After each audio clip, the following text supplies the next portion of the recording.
પર્યુષણ જૈન સમાજનો સૌથી મોટો ઉત્સવ મનાય છે, એટલે જ તે પર્વાધિરાજ તરીકે પણ ઓળખાય છે. પર્યુષણ પર્વને પર્યુષણ પણ કહે છે. પર્યુષણ પર્વ દરમિયાન સામાન્ય જનસમુદાય સાધુ જેટલી તીવ્રતાથી આધ્યાત્મનો અભ્યાસ અને તપ કરવાની પ્રતિજ્ઞા કરે છે.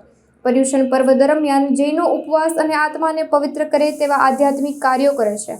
ઉપવાસનો સમયગાળો 1 દિવસથી લઈને 30 દિવસ સુધીનો હોય છે.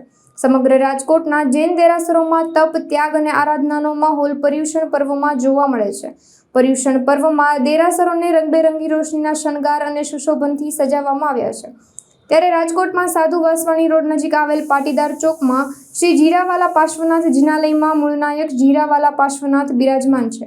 જીરાવાલા પાર્શ્વનાથ સ્વામીને ચાંદીનું વર્ક, સ્ટોન, ડાયમંડ અને બાદલું, રેશમની તેમજ જરીની આંગી ચડાવવામાં આવી હતી. મારો રાજુભાઈ ત્રિવેદી. આ એક જૈનનું 12 મહિનામાં એક જ વાર આવે છે, એટલે એનો બહુ મહત્વ છે.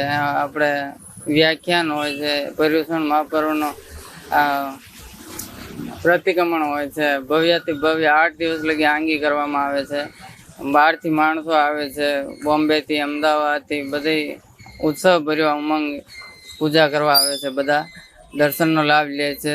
રાત્રે ભાવના હોય છે. એ આપણે સાધુ વાસવાણી રોડ ઉપર પાટીદાર ચોકમાં આવે છે. જિનાલયનું નામ આનંદ મંગલ શ્વેતાંબર મૂર્તિ પૂજક જૈન સંઘ રાજકોટ, જીરાવાલા પાર્શ્વનાથનું જિનાલય છે. ભાવિનભાઈ ખીમચંદભાઈ મહેતા. આજની આંગી ભવ્યથી ભવ્ય છે.